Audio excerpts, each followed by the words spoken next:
Social media पर जैन समाज के सबसे लोकप्रिय जैन न्यूज़ चैनल महालक्ष्मी खबरों का आईना बड़े खर्च लाता है। 8 बज रहे हैं और इंतजार खत्म करे सादर जैनियत आज की शुरुआत कर रहे हैं। पर हाँ, आज आप थोड़ा आपसे कहते हैं, आप बीच में चले जाते हैं, कोई बात नहीं, पर आज लास्ट तक सुनिएगा ज़रूर, क्योंकि आज चिंतन की बात है। अगर जैन कुल में जन्म लिया है, उस स्वाभिमान की बात है, उसके गर्व की बात है।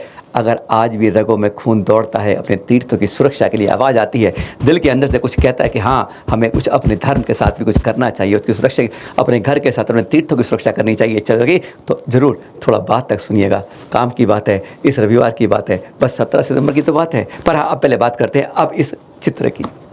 पहचान रहे आप? ये निश्चलानंद सरस्वती महाराज जी हैं।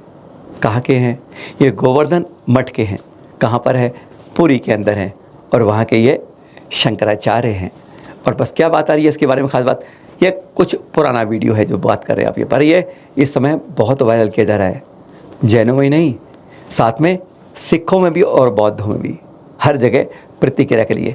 हर जगह देखते हैं पुराने वीडियो वाले होते हैं, बहुत समय देकर किए जाते हैं, और कहीं ना कहीं जानबूझ के इनको वायरल करने वाले जैन तो हैं ही साथ में। जैन के साथ जिसको शुरुआत की गई, वह जिस अजैन ग्रुप से इसमें से हमारे जैन ग्रुप में डाला गया, और उसके बाद हम उसे खूब वायरल कर रहे हैं, चेतावनी दे रहे हैं, कुछ ये धमका रहे हैं। हमारे संविधान में जो जैन बौद्ध सिख को मिला है, उसको बरकरार रहे हैं, बता रहे हैं कि तुम ओम मानते हो, कहते हैं ओम हर में है, जैन धर्म में भी है और बौद्ध धर्म में भी है। कहते हैं ये ओम हमारा हिंदू धर्म का है। एक तो सनातन को कंफ्यूज मत करिए, सनातन माने होता है अनादि निधन। यह सनातन जो अनादि धर्म है उसका जुड़ता है। इसका मतलब ये नहीं कि हिंदू धर्म के साथ ही है, ये जैन धर्म के साथ भी नहीं। श्रमण धर्म पहले हिंदू धर्म नहीं था, पहले ध्यान रखिए, हिंदू धर्म तो अभी की बात है, पहले था वैदिक धर्म। तो वैदिक और श्रमण जो प्राचीन धर्म है, उन दोनों को ही सनातन कहा जाता है। सनातन का मतलब हिंदू कभी नहीं होता है। एक बहुत बड़ा फर्क जान कर रखिए। जो एक बवाल मच रहा है ना आजकल कि तमिलनाडु से आवाज़ उठी, आज हर कोई कर रहा है सनातन का विरोध। सनातन माने होता है अनादि निधन। ये पर्टिकुलर धर्म का नाम नहीं है, इसका मतलब यह होता है जो वैदिक और श्रमण से जुड़ा हुआ है। हाँ, अब बात करते हैं इन्हीं बात में जो बात सुन रहे हैं। ये कह रहे हैं कि ओम को आप मानते हैं, तो ओम क्या है जी? जब ओम को मानते हो तो हिंदुओं को नहीं मानते हो, क्योंकि ये तो हिंदुओं की जागीर है। ओम जो शब्द है, ओम के अंदर पाँचों आते परमेष्टि हमारी, अरिहंत से लेकर मुनि तक, सुनते ना, आ ओ से माँ तक, सारी आ उ ओ अम्मा, यानी 5 छोटे अक्षर मिलकर ही पंच परमेष्टि बनती है। इसलिए ओम कहें कि हमारा वटवृक्ष है, ये बात है। पर ये कहते हैं कि आप ओम यानी हमारे वट वृक्ष के बीज को मानते हो और हमारे वृक्ष को नहीं मानते, यह सही नहीं है। कहते हैं जो शाखाएं हैं ना हिंदू के साथ, जो वटवृक्ष है उसमें जैन सिख बौद्ध ये शाखाएं हैं, इनको काट दिया जाए तो यह सूख कर नष्ट हो जाएंगी। काट दिया जाए, शब्द ध्यान रखिएगा, सूख नहीं जाएगी, कौन बचाएगा उसको? फिर तो अंत नष्ट ही होगा, यानी समापन कर दिया जाएगा। हिंदुओं की छत्र छाया में उसी शाखा में जुड़े रहो, अपनी संख्या इसी में मिला लो। गजब की बात है। संविधान क्या कहता है, कॉन्स्टिट्यूशन क्या कहता है, कानून क्या कहता है? हिंदू धर्म अलग है, जैन धर्म अलग है, सिख धर्म अलग है, बौद्ध धर्म, सबको अलग अलग धर्म के रूप में माना गया। यह धर्म प्रधान देश है, एक हिंदू देश नहीं है। यहाँ पर हर कौम को अपने रूप से धर्म का परिपालन करने का अधिकार कानून और संविधान ने दिया है। तभी तो आज दुनिया के अंदर इस देश की तुति बोलती है।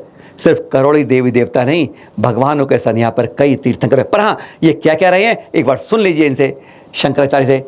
सावधान रहिएगा, इस तरह के जो फोटो वाले होते हैं, अपने धर्म की पहचान अलग है, जैन धर्म हिंदू धर्म नहीं, अलग है। ये 17 सितंबर को बताएंगे, पर पहले इनसे सुन लीजिए।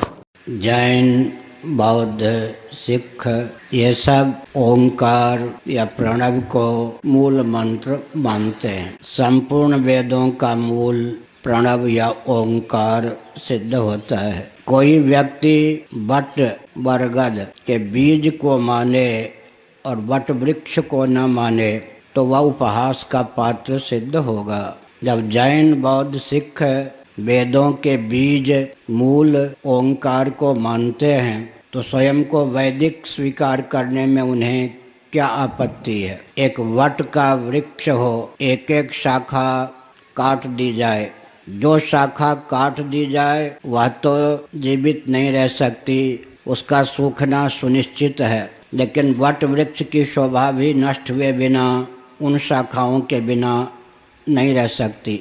कालांतर में वह वट वृक्ष नई शाखाओं को देने में समर्थ हो सकता है, लेकिन वे शाखाएं जो काट दी गईं उनको तो सूखने के अलावा और कोई मार्ग मिल ही नहीं सकता है। इस तथ्य को स्वीकार करें कि विश्व में जितने जैन, बौद्ध, सिख आदि हैं वे अपने आप को सनातनी जैन, सनातनी बौद्ध, सनातनी सिख या हिंदू बौद्ध, हिंदू जैन, हिंदू सिख के रूप में स्वीकार करें तो जनसंख्या की दृष्टि से भी हम नंबर 1 पर आ सकते हैं। अवान्तर भेद अगर जैन, बौद्ध, सिखों के यहाँ बना रहे, लेकिन अपने आप को मूल उद्गम स्थान सनातन शास्त्रों से या सनातन धर्म से जोड़ें तो इनके अस्तित्व और आदर्श की पूर्ण रक्षा हो सकती है। और एक अब गिरनार केस के बारे में अपडेट करते हैं पहले आपको, क्योंकि बात कर रहे हैं इसके बाद बस इसी के बाद सुनिएगा। वो जूनागढ़ कोर्ट के अंदर डेट पड़ी थी 11 सितंबर को, जो नया केस फाइल किया है गिरनार जी के बारे में। सुभाष जी हमारी ओर से उपस्थित हुए और उन्होंने सारे कागज़ जमा कर दिए। अब अगली डेट दूसरी पार्टी को कागज़ जमा करनी है, कौन कौन सी सामने आती है यह तब पता चलेगा। 23 अक्टूबर तारीखें नोट करते रहिए, काम क्या हो रहा है वह नोट करिएगा, क्योंकि जो हाई कोर्ट में केस रहा ना, जो 5 में स्टे मिला था, उसमें तारीख पे तारीख पे तारीख पे तारीख पढ़वाई गई है हमारी कमेटी के द्वारा। और नोट वकीलों की जेब में खूब गए हैं, दान यहाँ इकट्ठा होता है, बर्बाद वहाँ होता है। हाँ, तो अब बात कर रहे हैं आपसे अगली बात। देख रहे हैं आप, इसी के लिए कहते रहते 5 मिनट ध्यान से सुनिएगा। आज अपने तीर्थों की सुरक्षा के लिए इसको समझ लीजिएगा। हाथ जोड़कर विनम्र चैनल महालक्ष्मी कर रहा है।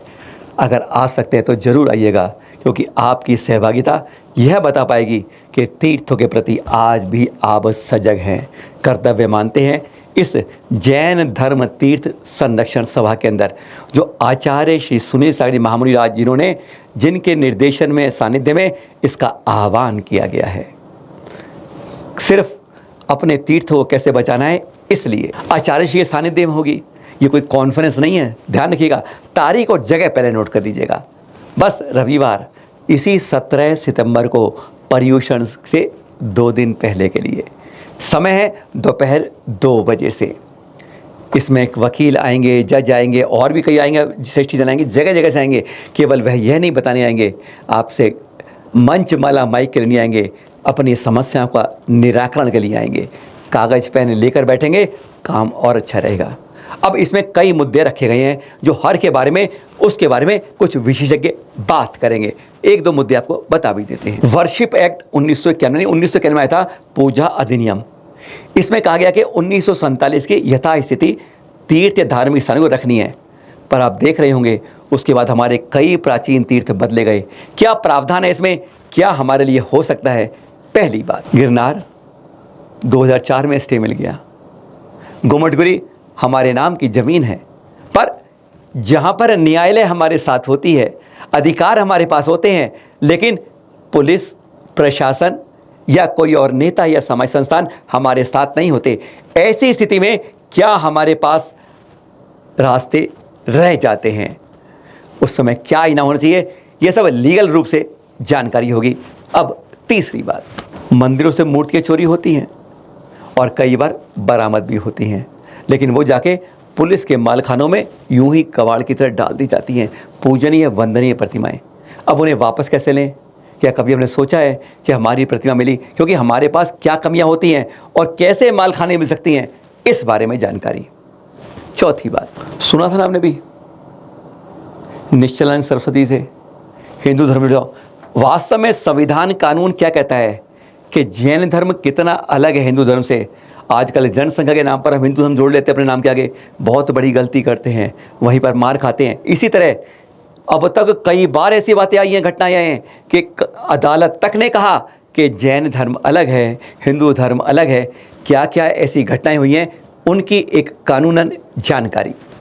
पांचवी बात, कानून से, माइनॉरिटी एक्ट से, संविधान से हमें क्या क्या सहूलियतें प्राप्त हैं। अपने मंदिरों की, तीर्थों की और अपने धार्मिक अन्य स्थलों की सुरक्षा के लिए, संरक्षण के लिए, संवर्धन के लिए हम आज तक जानते नहीं हैं।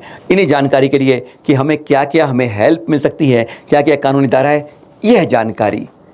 छठी बात, पुराने तीर्थ आज उजड़ रहे हैं और जो अब के तीर्थ हैं आने वाले 10 साल बाद ना उजड़ जाए, ये चिंता रहती है। आपका मंदिर अभी बनाया ना 10-20 साल पहले, 5 साल बाद ना बदल जाए। अपने वर्तमान मंदिरों तीर्थों की सुरक्षा कैसे हो, बहुत बड़ी बात है। यही नहीं, अचल तीर्थ नहीं, चल तीर्थ हमारे कैसे सुरक्षित रहें, बात यह भी बढ़ती है। आज की तारीख में उन पर भी खतरे मंडराए रहते हैं, जिम्मेदारी तो बनती है ना। तो यह बात है, इनके बारे में क्या कानूनी पहलू है। 7वीं बात, सरकार ने शुरू किया है RTI, राइट टू इन्फॉर्मेशन। इसके तहत हम कानूनी जानकारी अपने मंदिरों के बारे में, आप यहाँ बैठे हैं, आपको कहीं की जानकारी लेनी है, तो क्या RTI से कैसे संभव है, क्या क्या जानकारी RTI से आप ले सकते हैं, यह जानकारी कानूनी पहलू से। 8वीं बात, वर्तमान में जैसे शिखर जल ना, आज गिरनार जी हमारे चिंता का विषय बना हुआ है। शिखर जी अभी ठंडा नहीं हुआ है, गोल मोल घुमा के एक बार वहीं ला के खड़ा कर दिया है हमें, बस कुछ नहीं और। गिरनार जी के बारे में स्टे मिलके क्या हो रहा है उसका, इसके पूरे कानूनी पहलुओं की जो एक अब इस समय वर्तमान में लड़ रहे हैं ना, वही बताएंगे कि गिरनार जी में कहते हैं चला गया, हकीकत में कहीं नहीं गया। कितना मजबूत हमारा पक्ष है, वह जानकारी जो हम सबको जाननी चाहिए। ऐसे बहुत से पहलू हैं, हम और बताएंगे बाद में, पर हाँ ध्यान रखें, आप अपनी राय दे सकते हैं। राय का मतलब अपनी शंका, किंतु परंतु, बट, लेकिन, जिज्ञासा, समाधान के लिए कोई भी समस्या का है आप लिख कर लाइए। वहाँ सारे प्रोफेशनल्स बैठे हुए हैं, लीगल जानकार हैं, आपकी समस्या का निराकरण वह करना चाहेंगे अगर वहाँ संभव हुआ। इसलिए वहाँ भी बैठिए और अपने पास से साफ साफ शब्दों में अपने नाम, पते, मोबाइल नंबर से लिख कर लाइए, वहाँ जमा करिए और बाद में उस राय को भी जानिए। आज समाज को जागरूकता की जरूरत है। पता नहीं कहां से कौन सा शेर उठ जाए और कहते हैं जंगल में दहाड़ कर जंगल का शेर बन जाए। ध्यान रखिए, 17 सितंबर यही रविवार दोपहर 2 बजे ऋषभ विहार दिल्ली के अंदर आचार्य श्री सुनील सागर जी महामुनिराज के पूरे संघ के सानिध्य में सारे वरिष्ठ रिटायर्ड जज भी होंगे, वरिष्ठ वकील सुप्रीम कोर्ट आदि के होंगे, जज भी रिटायर्ड होंगे, सब आपके लिए होंगे। ध्यान रखिए, बस हमको आना है, दिल्ली नहीं, आसपास दूर दूर से भी आकर एक बार अपनी पहचान बतानी है। हम भी तीर्थों की सुरक्षा के लिए खड़े हैं। सादर जय जिनेन्द्र।